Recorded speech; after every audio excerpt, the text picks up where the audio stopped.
Pendidikan merupakan suatu hal yang penting yang harus dimiliki oleh setiap orang, karena melalui pendidikan seorang memperoleh informasi dan pengetahuan yang nantinya dapat digunakan dan diterapkan pada kehidupannya, baik pendidikan formal ataupun informal sama tentunya. Salah satu contohnya yaitu homeschooling yang termasuk salah satu contoh pendidikan informal. Di sini kelompok kami akan mengambil contoh tentang praktik pendidikan homeschooling. Terus apa sih homeschooling itu?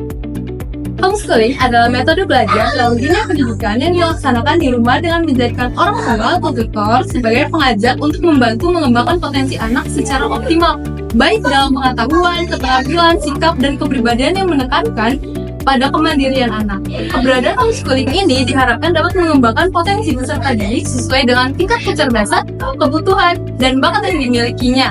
Jadi, homeschooling ini menjadikan pilihan serta tidak membatasi akses pendidikan yang menjadi hak setiap orang.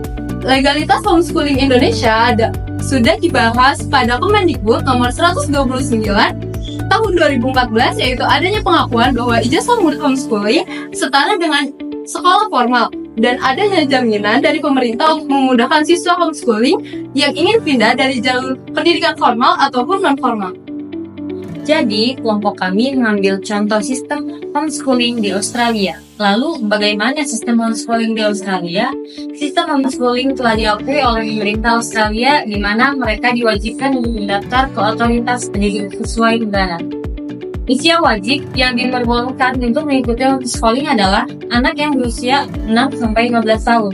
Jumlah homeschooling di Australia berjumlah 30.000 keluarga, termasuk sekolah asal dan pendidikan jarak jauh.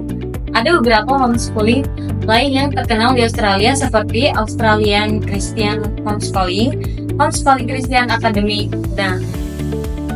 Menurut penyelidikan Parlemen NSW, alasan orang tua di Australia memilih homeschooling yaitu dikarenakan faktor agama, filosofis, bullying, ketidakpuasan, dan terdapat alasan khusus. Bisa jadi kebutuhan individu anak mereka tidak dipenuhi oleh sekolah. Bagi beberapa orang, menemukan sekolah yang sesuai dan terjangkau dalam jarak yang cukup jauh di rumah bisa jadi sulit. Yang lainnya datang ke pendidikan di rumah karena satu-satunya solusi yang tersisa untuk mengatasi masalah yang dialami dalam sistem sekolah oleh anak-anak mereka. Lalu ada program apa saja pada sistem pendidikan homeschooling di Australia ini? Kami mengambil contoh dari salah satu homeschooling di Australia, yaitu Australian Christian Homeschooling atau ACHS.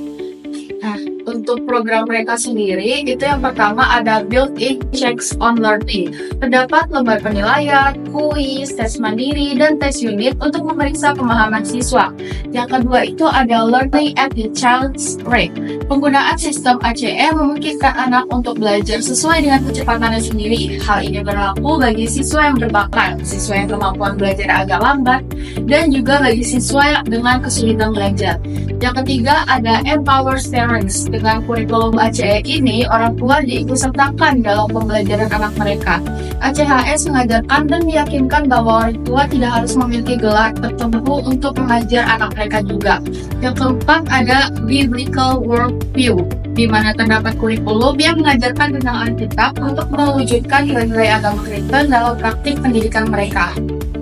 Nah, untuk kurikulum sendiri, ACHS menggunakan kurikulum Accelerated Christian Education atau ACE yang tidak hanya mengajarkan mata pelajaran inti seperti bahasa Inggris, matematika, ilmu sosial, dan sains, tetapi juga mengajarkan tentang nilai-nilai di Alkitab. Mereka juga mempunyai 50 pilihan kurikulum untuk tingkatan SMA. Mereka juga mempunyai akses kelas online. Lalu, setiap selesai bab tiap mata pelajaran, mereka akan mengadakan ujian untuk memeriksa apakah setiap anak itu sudah paham dengan materi yang diberikan. Tes ini disebut dengan ujian rumit. Lalu, dengan program yang sudah disebutkan tadi, apa saja sih perbedaan homeschooling yang ada di Indonesia sama di Australia? Yang pertama, dalam hal pengakuan. Di Australia, homeschooling sudah banyak peminatnya dan sudah umum terjadi. Jadi, tidak heran bahwa beberapa anak di sana melakukan homeschooling. Sedangkan di Indonesia mereka masih beranggapan bahwa ijazahnya tidak akan diakui dan tidak bisa melanjutkan ke sekolah formal. Yang kedua, aturan pemerintah. Di Indonesia biasanya homeschooling berbasis lembaga swasta. Sedangkan di Australia, peraturan homeschooling diatur dengan ketat dan memerlukan pendaftaran yang disertakan laporan secara berkala kepada pemerintah. Yang ketiga, kurikulum. Kurikulum di Indonesia masih memakai kurikulum yang diterapkan pemerintah, sedangkan di Australia saat mendaftar anak-anak, orang tua bisa memilih kurikulum apa yang kiranya cocok untuk mereka. Yang keempat, akses sumber daya. Terbatasnya akses homeschooling di Indonesia, terutama di daerah pedesaan.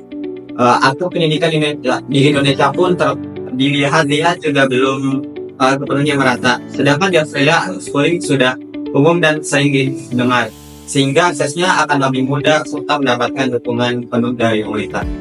Yang kelima, biaya.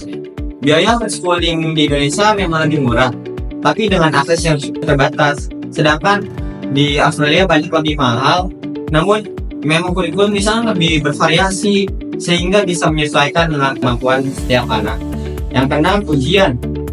Di Indonesia, hasil akhir ditentukan oleh ujian akhir sebagai penutup lulusan. Sedangkan di Australia, hasil akhir ditentukan oleh akumulasi pembelajaran harian, bukan hanya ujian akhir saja. Yang ketujuh, yang terakhir, metode pembelajaran.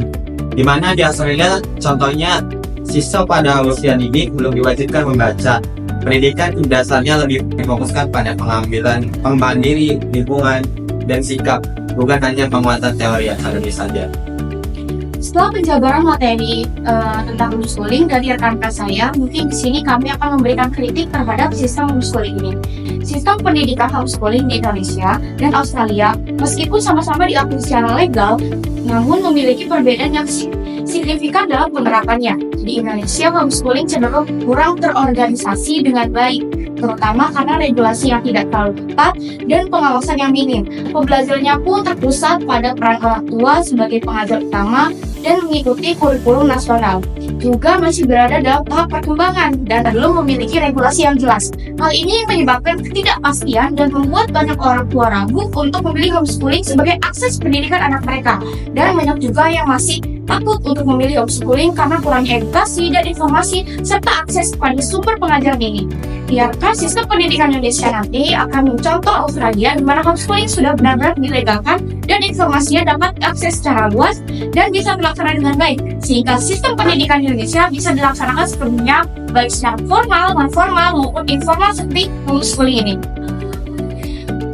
Tidak ada lagi yang menganggap bahwa pendidikan homeschooling ini sebagai pengajaran yang sepele, karena di homeschooling ini pun sebenarnya sama saja dengan pendidikan formal. Mereka sama-sama belajar dengan materi yang sama.